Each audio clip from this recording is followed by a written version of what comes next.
kills. This discussion boils down to one keyword here: execution. That's if right. the execution comes down for either side to be excellent, it will be a much big lead that they will be going towards that first 4-minute mark here. But this is the first game of the series here, coming into day number 4 of KIC, featuring Loops against the Mines. That's right, and it's all in the mind, because if you don't break the pattern, you will be running in loops. So this particular exchange between the two teams, it's one that is supposed to create a legacy. Let's see how this one works out.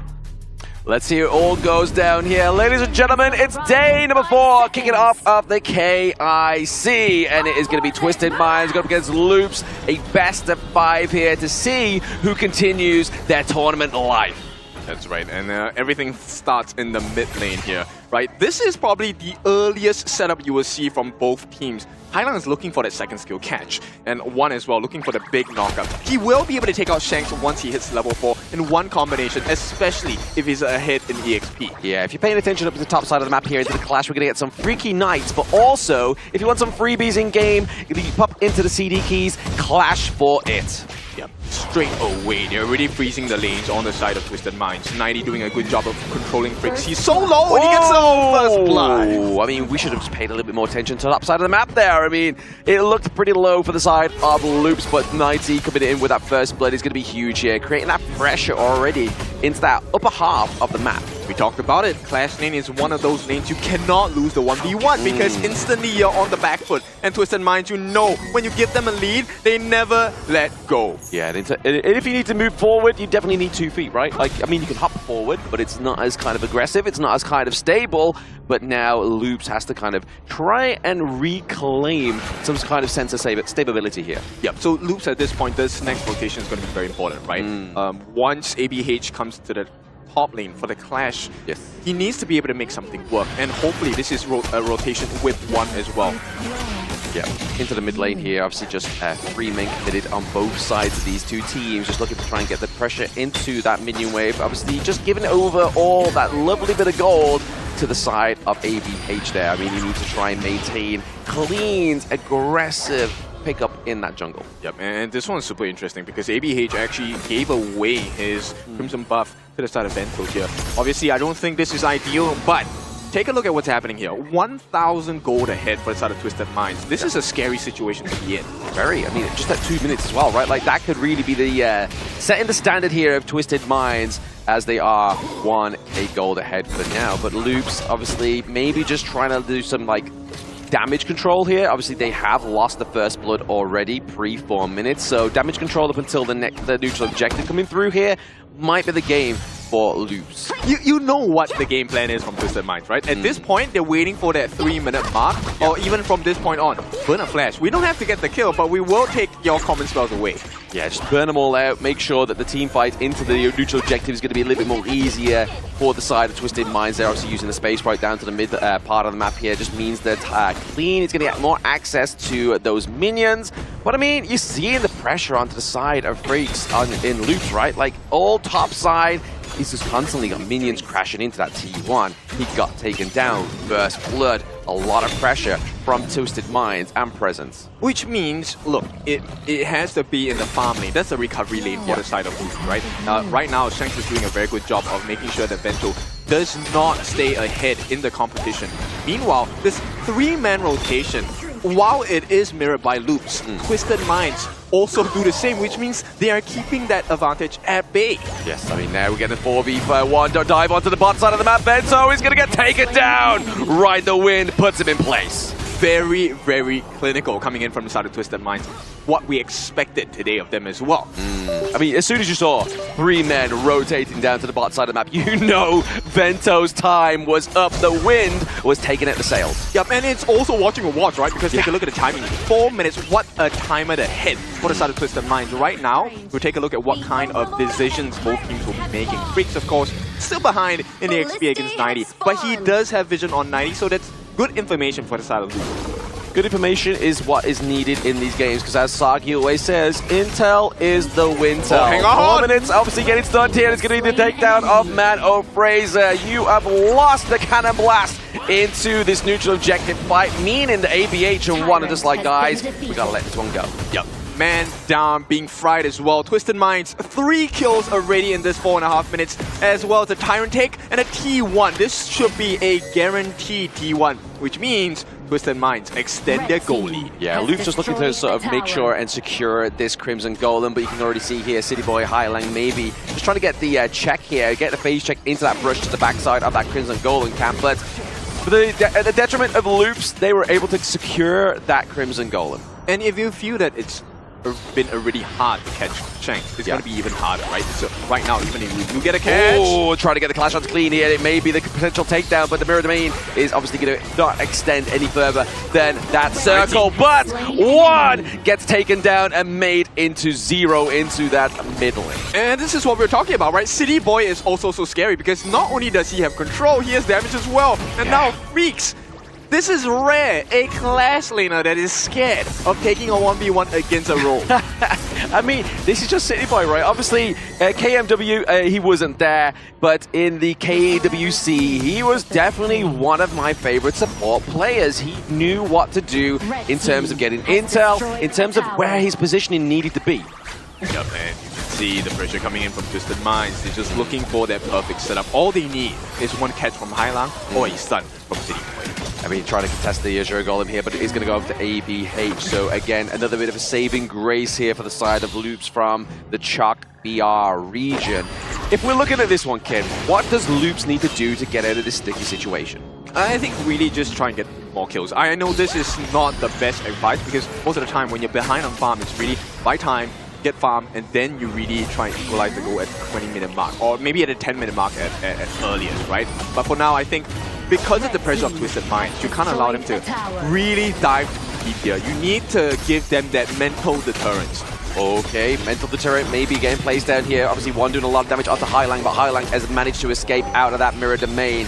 Nice little situation, the placement by City Boy, right? He knew 2 people were in the brush. He was just kind of making sure that he was just denying any access onto the squishy heroes on the side of Twisted Minds. And you can see Twisted Minds today very much prepared. They already know what's going to happen. HIGHLIGTS bought the Ardent Dominator. Yeah. That is the mana regeneration item that gives you a shield when you fall low on your health. So he was already prepared to be caught out by Loops, hopefully to be able to turn that situation into a kill.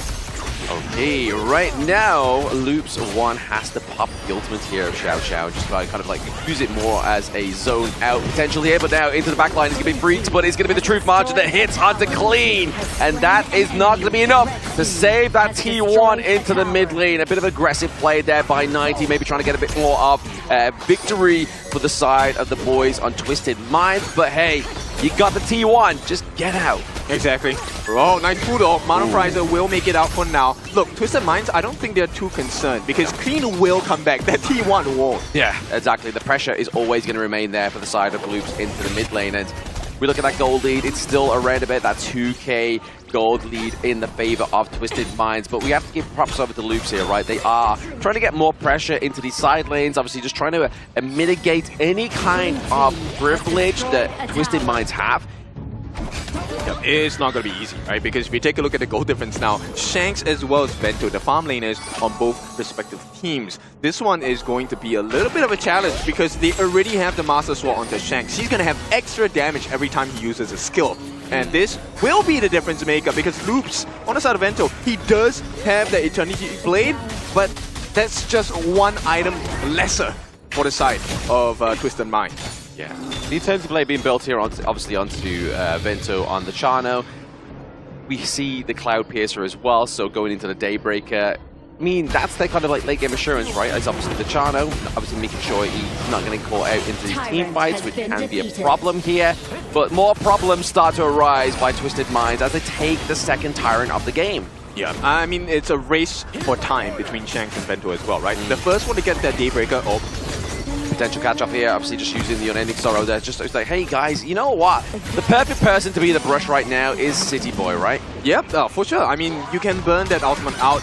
More important, you get information. You can make decisions on the next rotation, right? And you know who you're going to be able to catch on the side of Loops. So Twisted Minds, I like the way they're gathering information around the Gorge, making space for Clean as well. And once Shanks gets that Daybreaker, the shields that come off Monoprizer, he's not going to be much help. He's going to be bursted down by the flaming palms of Shanks.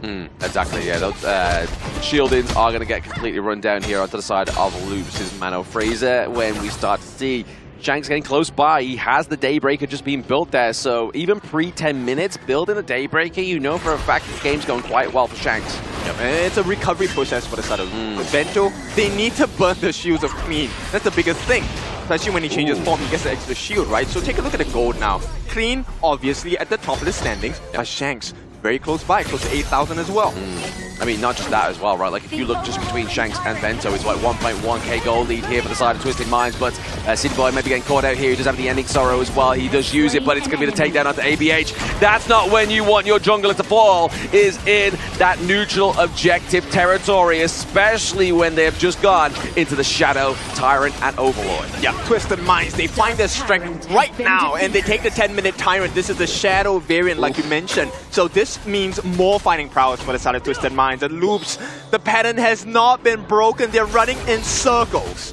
Freaks here in the brush, but he may be getting ganked on a 3v1 here, but that's going to be a nice cannon blast from the side of Mano Fraser, but is going to be enough to keep Freaks alive into the back line. It's going to be 90, as well as City Boy with the flash in, and it's going to be the takedown now onto their clash lane, onto their support. Twisted Minds opening up that clash lane into the T2 territory. You are not ready for the day, and Shanks already has the Daybreaker. Look at the damage. He didn't even have to use the Flaming Palms to get rid of the opponents on the side of Loops. So this time, Twisted Minds, they're going to push the advantage. It is 6,000 gold with the T2s being taken down across the board. Twisted Minds have control of the gorge. Yeah, these weak arms are heavy for the side of Twisted Minds, not having to use those flaming palms to make them sweaty and eating mum's spaghetti. Now we're seeing just Loops kind of having to force back to those higher ground turrets, play it a bit defensively here, and 90 just playing that clash lane, playing the Mayin to perfection here in terms of getting the intel for his team.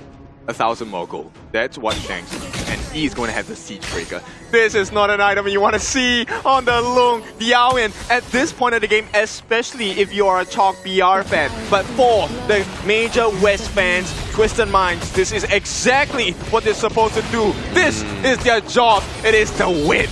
It is to win indeed, right? And winning means getting that Shadow Overlord, which is really going to negate any pressure into either one of these lanes chosen by the side of Twisted Minds. Obviously, we are seeing Shanks has the decision-making on the Shadow Vanguard here.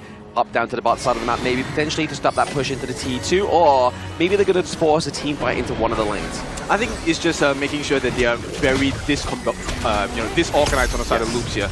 Yeah, discombobulated may be the case here. And oh my goodness, one gets taken down very early, be part of this team fight with those flaming palms. One chance and they took it, Twisted Minds. Oh no, did you see that? Clean has the Siege Breaker as well.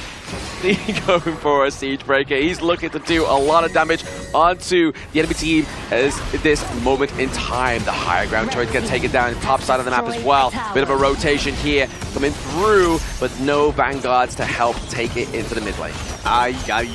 This one is going to be a bit tough for the side of Loops. Twisted Minds, they have the Shadow Overlord bearing down on the bottom side of the map, and they're still 5 members strong. Yeah, City Boy into the front part of that team fight means he's going to be able to kind of just zone out Loops and try and stop this takedown onto the Shadow Vanguard here, but they're going to go for it. Vento was stuck at the wall, and Twisted Minds was like, buddy, come join us in this fight. It is a fiesta. Yep, Highland was screaming at the teammates to let them know he got a catch there. What a nice fishing tool. And Twisted Minds, this is going to be a 4v5. Everyone is still pretty much healthy on the side of Twisted Minds. 90 looking for that flank, hopefully for a catch. Yes, looking for more here is going to be City Boy dashing in with the flash there as well, trying to get the CC going more full tempo, but it's going to be a takedown of 90. A bit of a saving grace here from Loops. All right, looking good, and it's Shanks. What a burst down. This is what we're talking about. This is the damage that Twisted Minds won. It's going to be a 4-on-4 now. They did manage to take down 90, but this defense is a very mighty, difficult one. I mean, Vento's back up, but one's down. Like, that's still, you kind of losing one damage and then gaining another. And at this moment in time, obviously, one had a little bit more of a better performance in terms of the KDA there with that 1-3 KDA, meaning he's actually got a kill onto the board with the Xiao Qiao. But it's just not enough damage. They need more. Maybe now, where we start to get into this about 15-minute mark, Vento and try and get some more gold, to try and contest Shanks. I hate to say this, but sometimes I have to break some hearts here. It's a close to a 10,000 gold difference. And look, the gold difference is one thing. EXP-wise, Loops have not caught up. Monofrizer is still level 13. He needs to be 15 to be able to contest against the Twisted Minds lineup. Yes, right now, Freaks trying to just get anything, any kind of check here to clean, but 90 is the top side of the map. Oh, with the save here from the help of ABH. 90 goes down. Think inside the box being committed here, but it's not going to stop cleaning up the side of Loops. Freaks goes down. Vento becomes a Venti, and now that double kill coming through for Shanks, but clean, and a clean execution of this game number 1. Crystal goes over to Twisted Minds. A great start for the side of Twisted Mind fans, and this is exactly what they want, right? This is the kind of momentum they need. What a game. 10,000 gold ahead in this last portion of the game. Yes, I mean, when you have like clean on a pick like the Pay,